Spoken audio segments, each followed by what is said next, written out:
Hello! It's day 4 of Not Actually LEGO Week, and time for a game of did they have the official licence or didn't they? Spoilers, they almost certainly didn't. Welcome to Red Alert 3 by Kazi, which amusingly is old British slang for a toilet. So Red Alert 3 Soviet Tank, which I presume is short for Tesla Tank, which is what they're supposed to be. So it's from a video game, Red Alert 3, which came out about, 14 years ago now. Crikey. Back on the Xbox 360, that sort of generation, and, PC. I think it was a PS3 version. Can't remember now. So, cut long story short, Red Alert is a spin-off from Command & Conquer, one of the very first real-time strategy games, certainly one of the first good ones, post-Dune 2. In fact, it was the same studio, wasn't it? Westwood. So, Red Alert was kind of a spin-off of that, set in, like, an alternate timeline, where the Soviet Union just became more and more powerful, well, there's sort of an iconic base defence structure in Command & Conquer called an obelisk of light, which fires a big laser down on naughty people who they don't want near it. And the equivalent of that in Red Alert is the Tesla coil, which is literally a massive Tesla coil, just arcs electricity through nearby naughty people. And the Tesla Tank is the mobile version of that. And here it kind of is. So the design of it, in the first Red Alert, it was just kind of a dome on treads, really. In the second one, it looks quite a lot like this. But the third one, as in the Red Alert 3 design, was far more rounded, from what I remember, and what I quickly spotted on Google before I started filming this. So it doesn't look a lot like it. It looks more like sort of a cross between the Red Alert 2 and the Red Alert 3 designs, really. Very odd. I don't get... Well, I suppose maybe this was made in, 2008 when Red Alert 3 was the big thing. This is one of the many things that makes me suspect this was not an official licence. It doesn't look that much like the thing. I think I prefer this design, to be honest, to the one from Red Alert 3, but there we go. Right, what have we got in the box? Stuff I can't read. That doesn't help. Pictures. By developing intelligence and inspiring potential, cultivate creative talents of the future. Sounds like a plan. That's about it there.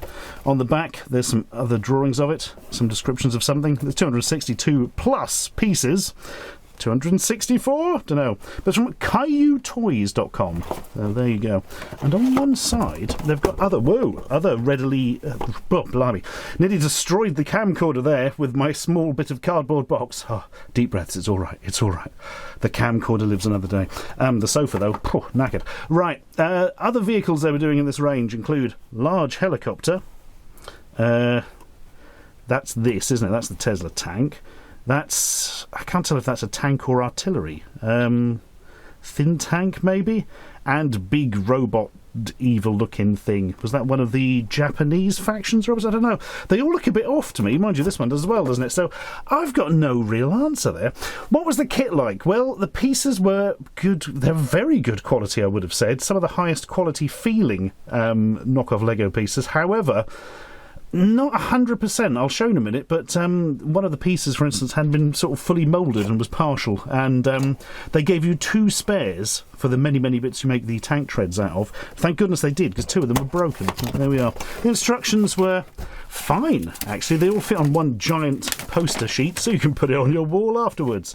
And yeah, it does the job. My big complaint really is a lot of bloody stickers. And, they always look crap when you put them on as well, unfortunately. But there we are. Fiddly, annoying stickers. So, what does the actual tank look like? Let's zoom in and find out. Oh, kind of makes its own noise. Cool. Beep, beep, beep, beep, beep. I am reversing. Beep, beep, beep. There we are. So, this is it. The mighty Tesla coil tank. Or Tesla Tank, as we call it for short. Look, it's got a little thing on it there. Is that an extra gun? Is it a switch? Is it a lever? We may never know. But it's 81002. Or, if you're looking at it upside down, 81002. Because, it'd just be upside down. You've got to read it the other way if you're upside down, haven't you? Come on, folks. Yes, it's a nice little thing. It's well made. As I say, I'm not entirely convinced the design is particularly exact. Maybe there is a super Red Alert expert in the comments who can sort of say, this is the specific version from the so-and-so expansion of Red Alert 3. There was only one expansion of Red Alert 3. It was an Uprising. Had like a Japanese psychic schoolgirl in it or something. Yeah, I don't remember much about that one. But, yes, you've got tubes, which is nice. It's got your bits. Your tank treads work really well. For a knockoff Lego kit from quite some years ago, I've had this in the garage for several years. Thank you to whoever sent it in, I don't know, 1837 or whatever. It's just really well put together. It's a nice little thing, and it's quite a solid design as well. It's not going to... It looks slightly fiddly, but it's actually not going to break easily. Also, it has these weird chainsaw bits on the back. I don't know if that's relevant to the design from the game, not that I remember, but there we are. That's pretty damn good. I like this quite a lot. Red Alert 3 is the way. If you've not played the game, you've probably seen Tim Curry's infamous cutscenes from it. Basically, Red Alert had kind of a B-movie vibe to it. Well, all of Command & Conquer did kind of with the cutscenes in them, but they very much lent into the sort of B-movie vibe for the Red Alert games. And when they got to Red Alert 3, they didn't just lean into it, they tripled down on it. The whole crazy plot and getting everyone to chew the scenery. Famous actors. Tim Curry, as I say, was the head of the Soviets. It was George Takei was the head of the Japanese faction, and the Allies was J.K. Simmons as like the American president, if I recall correctly. It was all interesting stuff. Well, there we are. This is what it looks like underneath, if you care about such things. And what's quite nice is these little wheels go around, you see, and they're what drives the tank treads, because these are actually quite smooth and you wouldn't get much purchase from them. But these have rubber around them. You see, it's well designed. I do like it. Is it a knockoff of an actual set?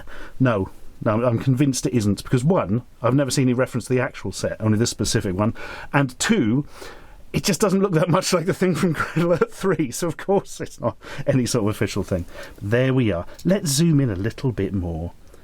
And now we know everything about it. Does the top come off is the next question, so you can replace it with Mr. Bean. You'll be very pleased to hear, yes. Absolutely perfect. But of course this bit then couldn't operate on its own, so you have to put the littlest hobo on it. There we are. Now everything is sorted and they can finally destroy their arch nemesis, Robocop. That's the way that... Oh, he's fallen over. Just at the power of the two-parted tank. Yeah, good stuff. Genuinely very impressive set for what was probably... I would like to think not much money at the time. It's hard to say. This one was donated many years ago, as I say, but generally I think it would have been far more expensive if it had been official Lego. Let's put it that way. Right, let's put it back. Oh no, what have you... Who would have expected Mr. Bean to have physically broken something with incompetence? Of all people in the world. Oh well. I'm escaping to the one place that hasn't been corrupted by content recommendation algorithms. Space!